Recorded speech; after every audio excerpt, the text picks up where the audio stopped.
Hi everybody, it's Dandruff with your news Cartridge for Wednesday, September 19th, 2018. Welcome to the show today. I hope you enjoy it as much as I enjoyed writing it because there's a ton of cool stuff to show you today. If you're looking to jump around in today's episode, or if you want to learn more, timestamps along with their corresponding reference links are all in the description below. Last night, Sony revealed to the world that they too plan on entering the mini console market by announcing the mini PlayStation Classic. And I thought this was a great opportunity to show off my own little acquisition. I was actually able to get a mini SNES Classic, and I have to say this thing is a ton of fun and extremely portable because it's completely micro USB powered, which the Sony PlayStation Classic is too. Though for some reason does not include an AC adapter, but I'm pretty sure that any generic 1.5 amp USB AC charger will work just fine, like the one included with the SNES Mini. And to be completely fair, I'm probably going to end up with one of these and use my Nintendo power to power my PlayStation. Ha ha ha ha. And here we have what the console will look like with the same likeness as the original PSX model, but about 45% of the size, and you can see the controller connectors are noticeably different. They too are USB. Sony says 20 games will be included, but have only named 5 for now: Jumping Flash, Ridge Racer Type 4,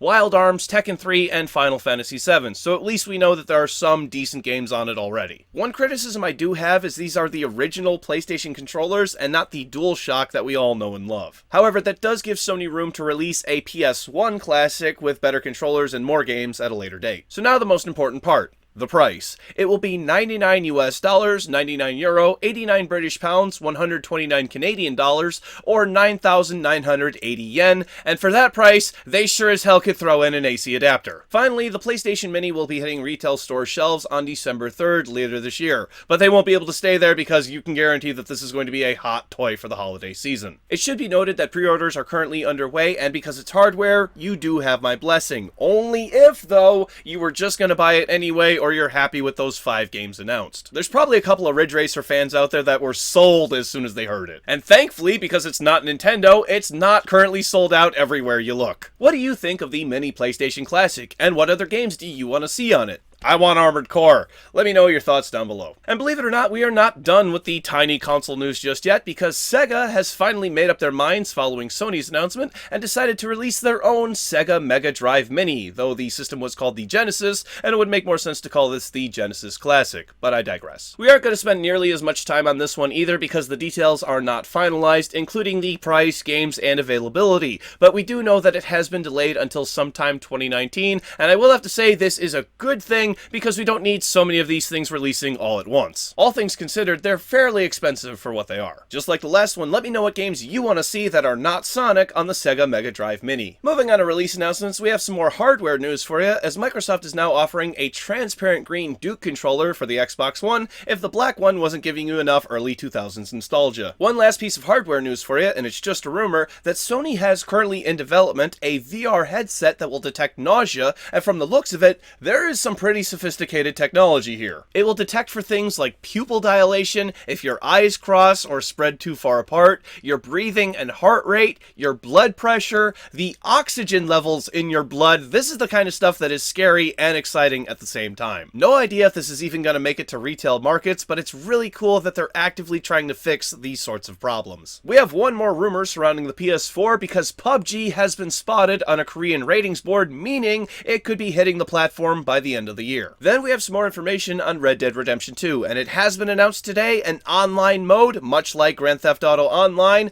will be included. This is something many gamers were wanting and at the top of their minds, and now I'm sure it has put their worries to ease. Rockstar is hosting what they're calling a public beta this November. However, the public beta is only open to people who own Red Dead Redemption 2, so it's about as unpublic as you can get. Red Dead Redemption 2 releases on October 26th for PS4 and Xbox One. The PC version has not been confirmed by Rockstar yet. Moving on to update news, we have a pair of fighting games, starting with Dragon Ball FighterZ, getting Android 19 added to its roster, coming on September 27th. And then, announced for Soul Calibur 6 is Raphael, the fencing swordsman, known for his elegance and prowess in battle. Who is your favorite Soul Calibur fighter? Moving on from there, we go to a game that I haven't been involved in much lately, Rainbow Six Siege, but I want to talk about this because Ubisoft has instated a rather interesting policy. Unfortunately, the game has always been infamous infamous for its rather toxic community, which I will say personally is not as bad as some, but it's up there. Team killing will now result in an instant ban, which is similar to how things used to work, but it would only kick you from the match instead of banning you from the game. It should be noted too, this change applies to both ranked and casual matches, so the people who like to argue that nothing matters in casual can go shove it. I think this is a little drastic because I've team killed completely on accident before. You whip around a corner or something, somebody spooks you and you shoot them in the face.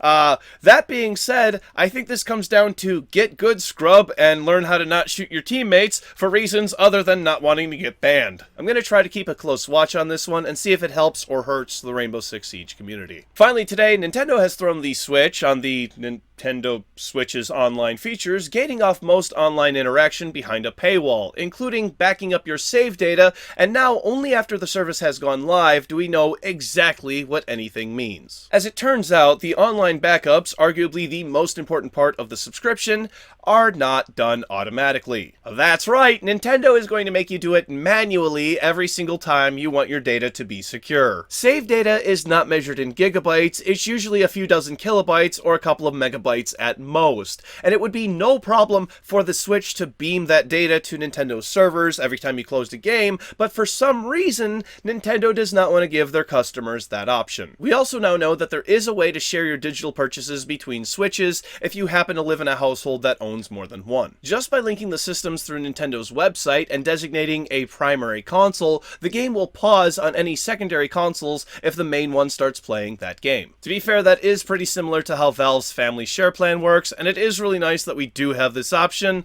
unlike some of Nintendo's previous consoles. Finally, it has been discovered by setting the location of your Switch to Japan, you can download and play the original Famicom games in their original Japanese format. Believe it or not, there are a couple of reasons why you would want to do this, whether it be you like the original Japanese cover art better, or maybe there's a bug that you want to exploit that isn't in the US port. Now, you will need a completely separate Nintendo account, but that shouldn't be a problem if you're paying for the family plan. I think you can add it to that without any extra cost. Let me know if you've downloaded and played any Famicom games on your Switch down below.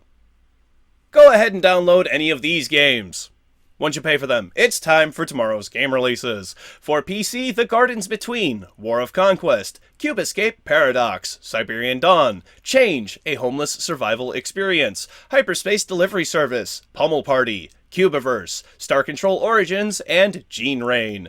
For PlayStation 4, The Gardens Between, SNK Heroines, Tag Team Frenzy, Thief Arthur, and Toon War. For Nintendo Switch, Lightfingers, Reigns, King and Queens, Velocity 2X, The Gardens Between, SNK Heroines, Tag Team Frenzy, Thief Arthur, Hover, A Case of Distrust, Retimed, Mitsurugi Kamuai Hike, The Card, Poker, Texas Hold'em, Blackjack, Page 1, and Magic Cat. Thank you very much, everybody. This has been News Cartridge. I am Dandruff. I will see you tomorrow. And what do you call a witch that eats only sand?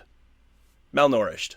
Every time I order that, it ends up being really dry. Click up here to watch today's bonus episode, which is me complaining about a recent PC building video. Click down here to watch yesterday's episode, which is about YouTube shutting down their gaming app. Both of those links are in the description down below. And click over here to subscribe to my wonderful, wonderful channel. Thank you. See you tomorrow. Bye-bye.